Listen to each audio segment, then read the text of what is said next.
wrote a song to that tune. So one of these days I'll try and share it with you guys, and we can do it together or something.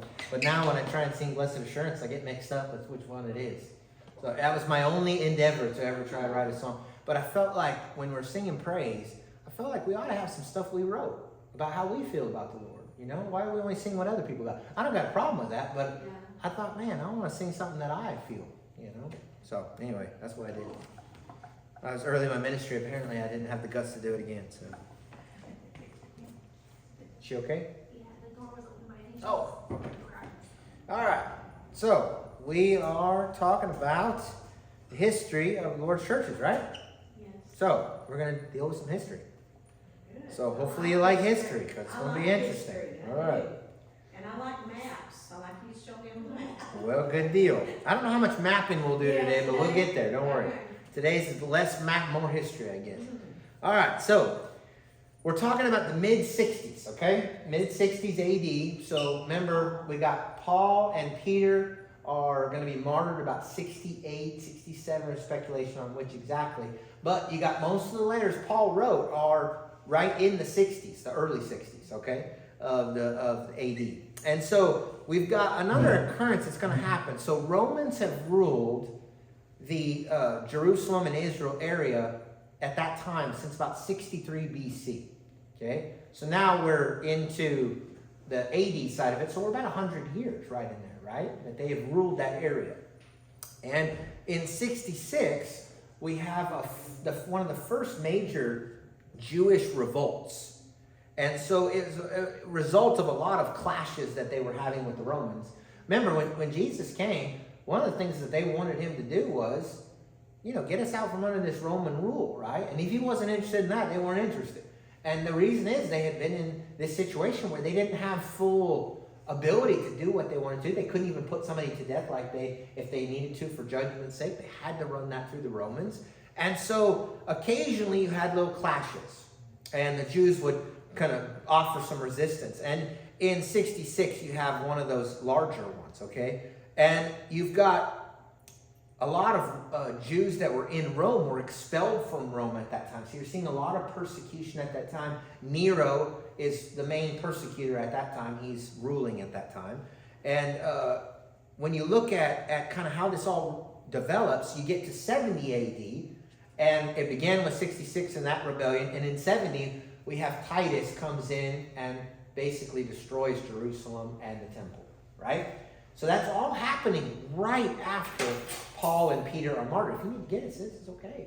Right after they're martyred. And so you start to look at this and see what's going on. So the Jewish revolt began and met its bitter end at Masada, which was basically a hunk of rock overlooking the Dead Sea. And that was a high point to look out at. And so it was a strategic military point. The Romans had built a virtually impenetrable fortress there. Yet the atrocities of Florus inspired some crazy zealots to attack Masada. Amazingly, they actually won. And actually, that was one of the victories that the Jews had over the Romans. And so, slaughtering the Roman army there. In Jerusalem, the temple captain signified solidarity with the revolt by stopping the daily sacrifices to Caesar. Soon, all Jerusalem was in an uproar, expelling or killing Roman troops. Then all Judea was in revolt, then Galilee.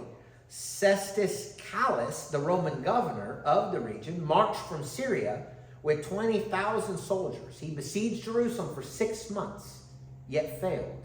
He left 6,000 dead Roman soldiers, not to mention weaponry that Jewish defenders picked up and used. Now remember, when David goes in and captures Jerusalem, what was said about it by who was the people that were there?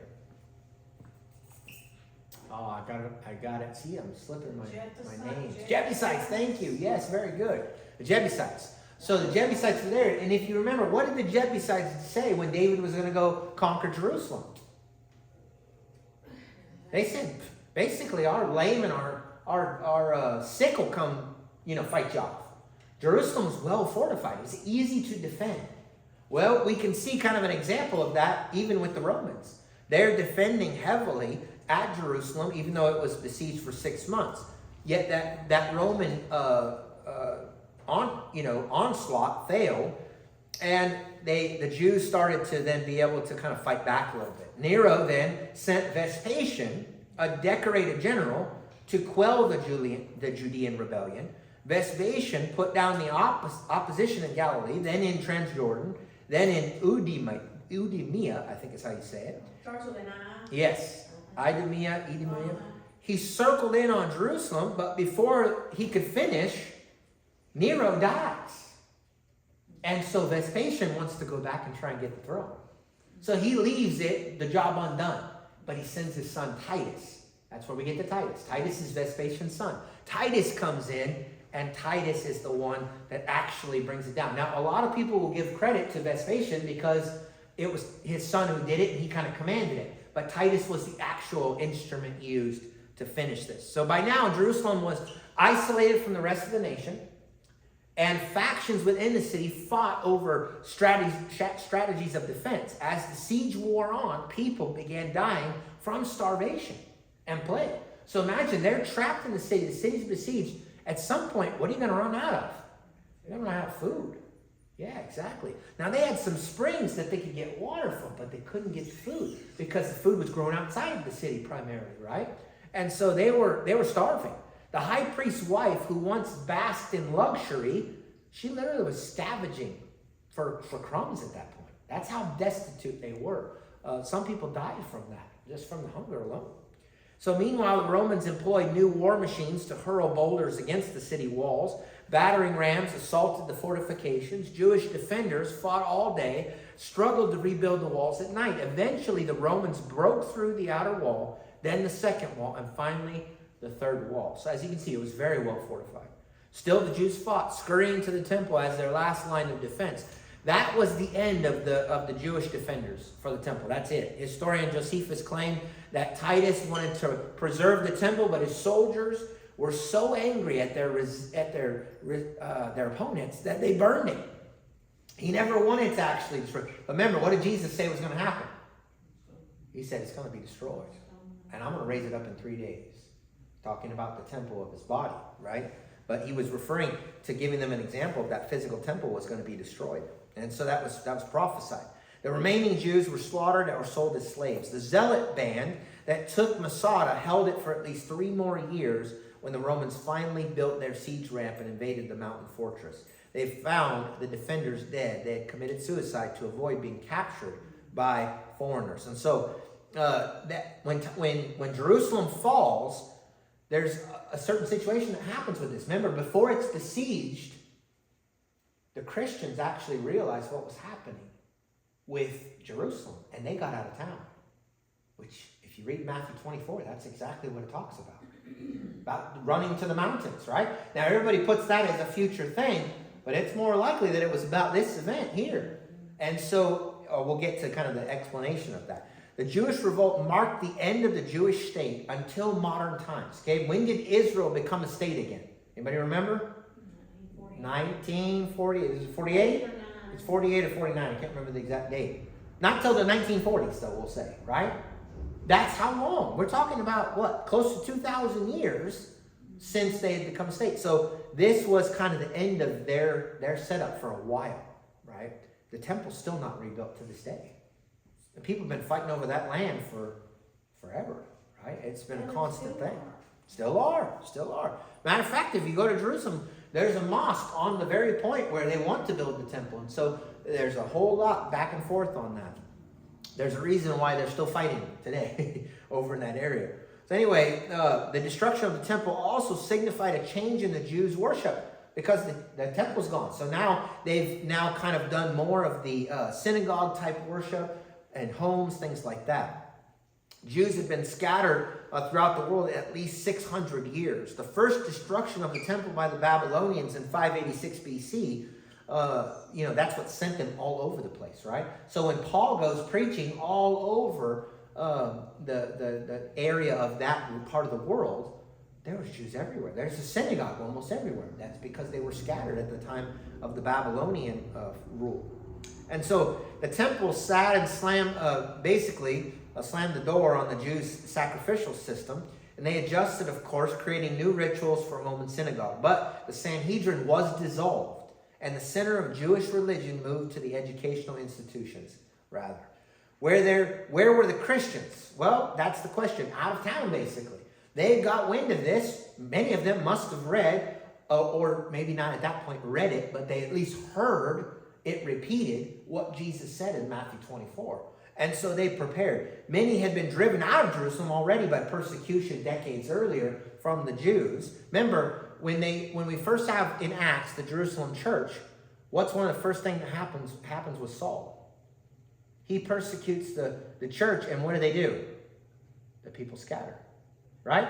So remember, we get to Philip going into Samaria when then Paul's converted, and he's going to literally all the Jews that he just scattered by persecution. So that's what they're talking about when they say the first few decades, or previous decades before the fall of Jerusalem, they had already, a lot of them been gone. But whoever was left, they took off right before the siege.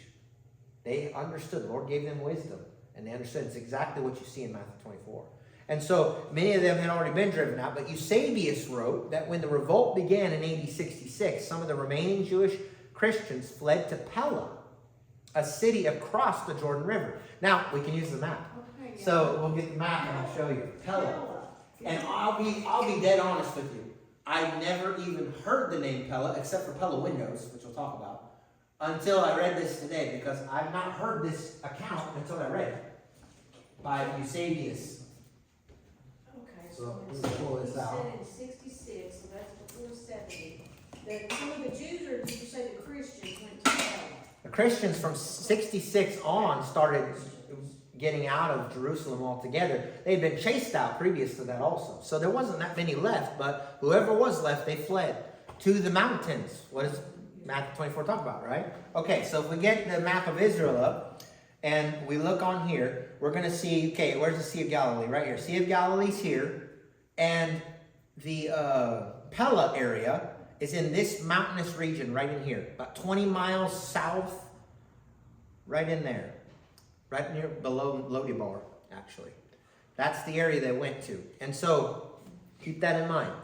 Okay, it could be said that these events threw the young church's balance of power toward the Gentiles, and that did.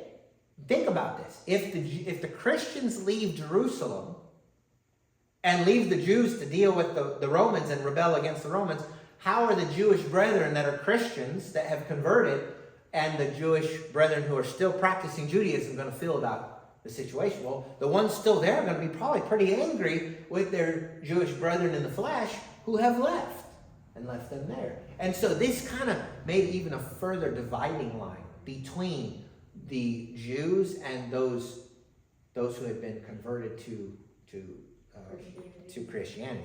Does that make sense? They were upset. And so anyway, that kind of furthered that separation.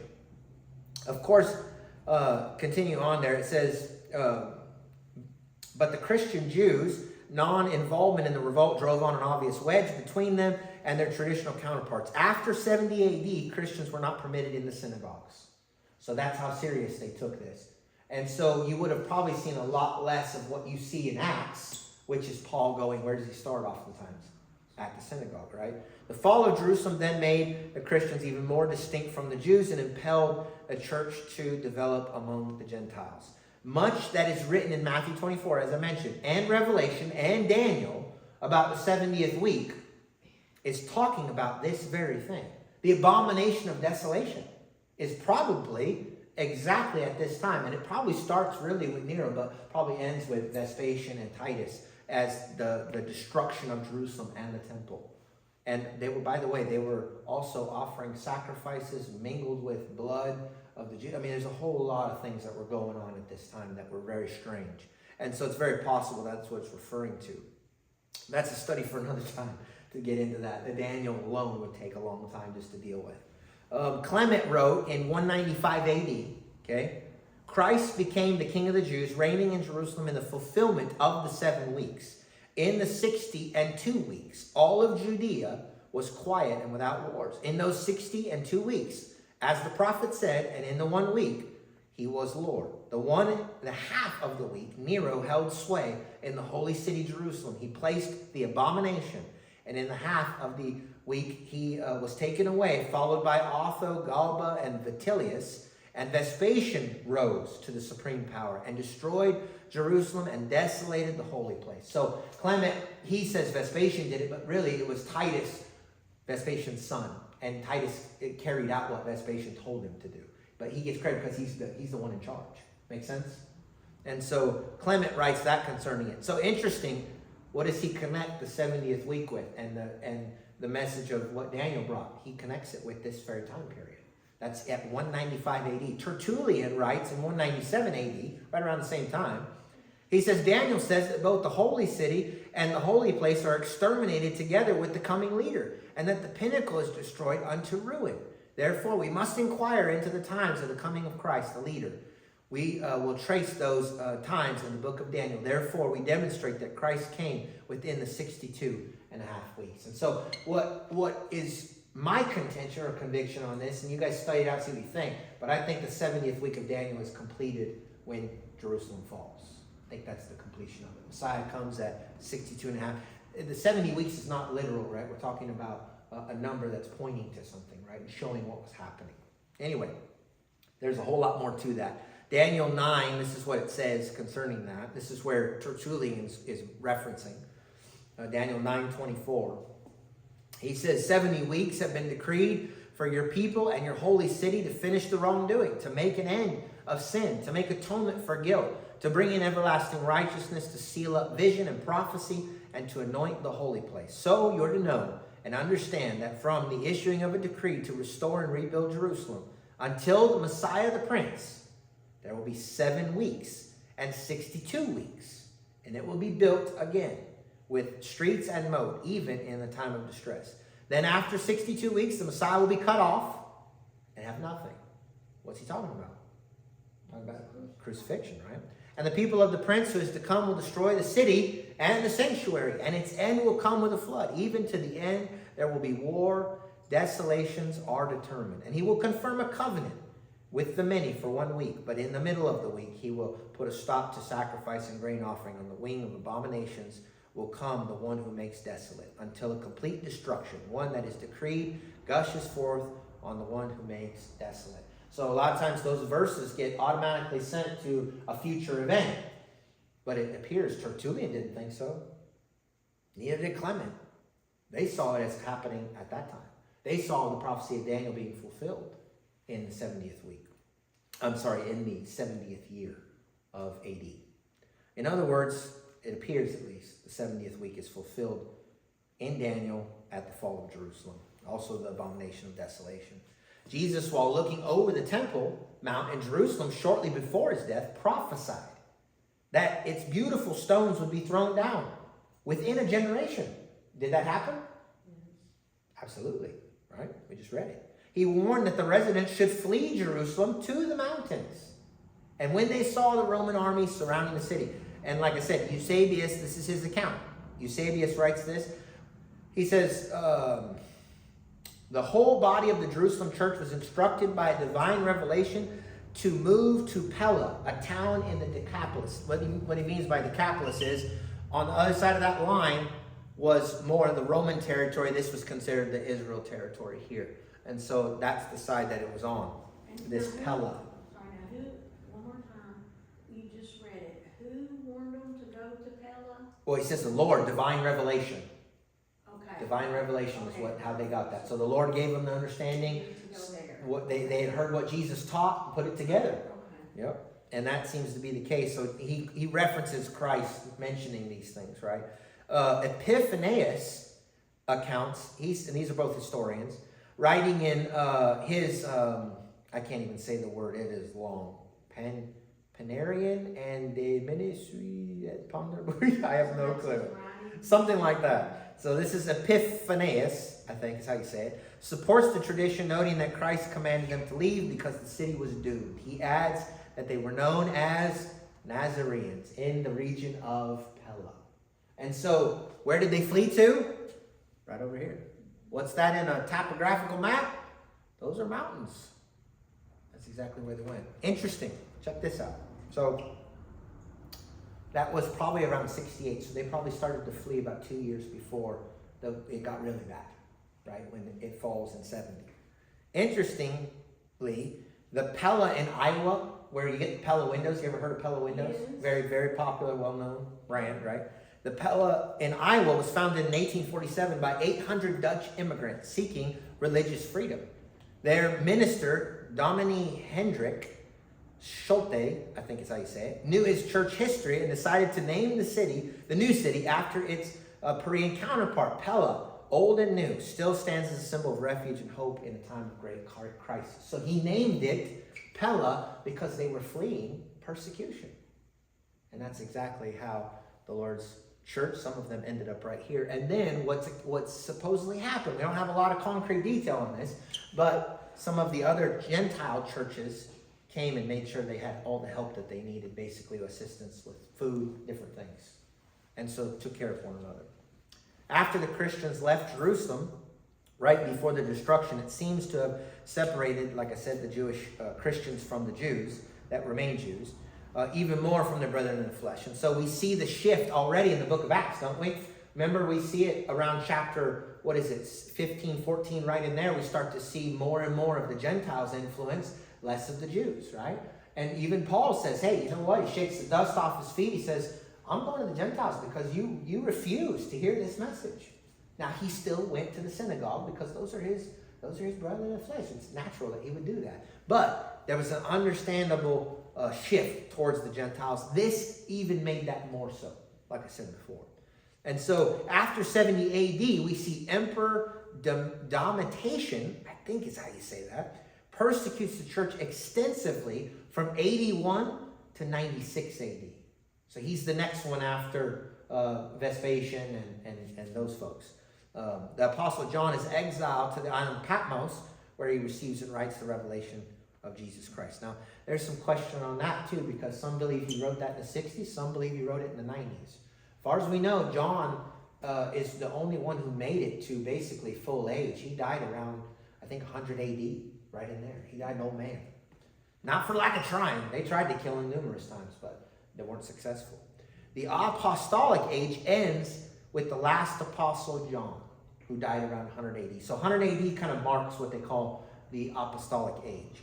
By now, the church is strong, aggressive, and growing.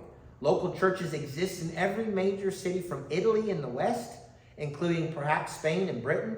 And there's a lot of speculation on that maybe some of the brethren had went to Britain and there was influence there. To the Tigris, Euphrates River in the east, from the Black Sea in the north to North Africa in the south. There was some who believed that some went down to Ethiopia and preached the word down there. Yet all of the let me read that again. Believers come from every class, but mostly from poor and slave classes. And that was interesting to me. You know, why do you think that is? That the majority of the believers came from the slave and poor class. They don't feel entitled. They're not arrogant. A lot of times they know what it's like to not have everything at your beck and call. I mean, I hate to say that, but it tends to make a difference. You It tend does. to call on the Lord or look more to God when you don't have everything at your little. Yep. We see similar in Nepal.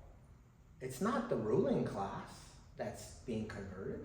It's the regular folks. It's the poor, the ones that are struggling. Why? They're looking for something. They're struggling. They're hungry for something. Yeah. You know, the people who are having abundance, like we do here in the U.S., oftentimes aren't looking for something because they're satisfied by the things of the flesh. You know, when you don't have anything, you start to think about what is better when you got nothing. And I think that was true at this time also. Even though that was the case, that there was a lot of poor and slave classes making up the churches, yet even if there was more wealthy folks, and think about it, what does James say about this? He says if you have a wealthy person that comes into your church and you say, oh, here, sit here and enjoy this seat up here in the front, and the poor person comes in and you say, oh, you go sit back there. He says you're making distinctions and it's not right. Why would James write that? Right? And that's the tendency of man, isn't it? You know, I hate to say that, but if some fella came in here and he's dressed all baggy, stuff, not baggy stuff, that's not what I meant. I meant like, looks like he's been on the street. Okay, that's what I meant. He's looking rough, and some other fella comes in and he's all suited up nice and drives a nice car. How are we going to treat him? What's our tendency? It's human nature, right? So James knew that. The church struggled with that very same thing. The other thing that marks this age is a heavy influence of the two ordinances of the church, baptism and the Lord's Supper. These were significant marker. Remember, they're the only ones doing that at this time, right? There's not 1,000 denominations at this time. There's only one. Only one, right? There's Jews, of course, but there's only one group of Christians at this point. They have not divided up yet and become all these different denominations. And so they also at this point have moved to primarily Sunday being the day of worship rather than Sabbath day. We see that in the book of Acts starting already at that point. But by the time we get to 100 AD, that's pretty solidified. And so the Jews were starting to also, that had converted, were starting to kind of back away from some of the things that they were focused on as Jews, and that's all they knew. But, 100 years later, makes sense. Right? So anyway, that's where we're going to end today. So we're at 100 AD. We'll probably look a little bit more at this period, but we don't have a ton written about this period. We have more written about the next 2 centuries than about this one. So we'll gather what we can, but right now just know persecution is very heavy. They are being scattered about still, and they're receiving a lot of pressure from Rome also. And that was the whole thing with Domitian, I think is how you say it. And then, of course, before him was Nero, right? Vespasian. So anyway, any question or thought? Anything to add? So when you look at Daniel or you look at Matthew 24 and some of these verses, think about these historical events that took place here and see how it lines up. Or even Revelation. It's a whole lot that may have occurred right at this time. So, all right, we'll pause there for today. I'm trying not to wear you out too long on Sunday afternoon because I know you just ate. So we're going to try and keep these somewhat short, okay? Be too hard on you. All right, let's stand.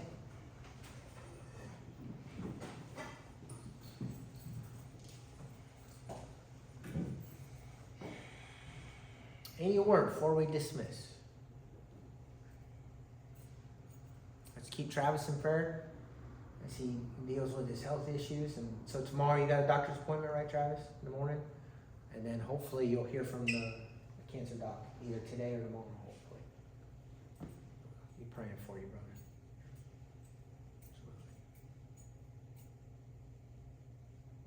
All right. If no other word. Travis, would you dismiss us, please? Lord, the Heavenly Father, we thank you for this day. We thank you for this fellowship. We thank you for your word. Thank you for the miraculous things that you do and your blessings that you bestow upon us. Lord, we just pray that we'll continue to be found doing thy will, that you'll guide us and direct us. Open our hearts, Lord, to be the Christians you'd have for us to be. Bring us back to your house safe.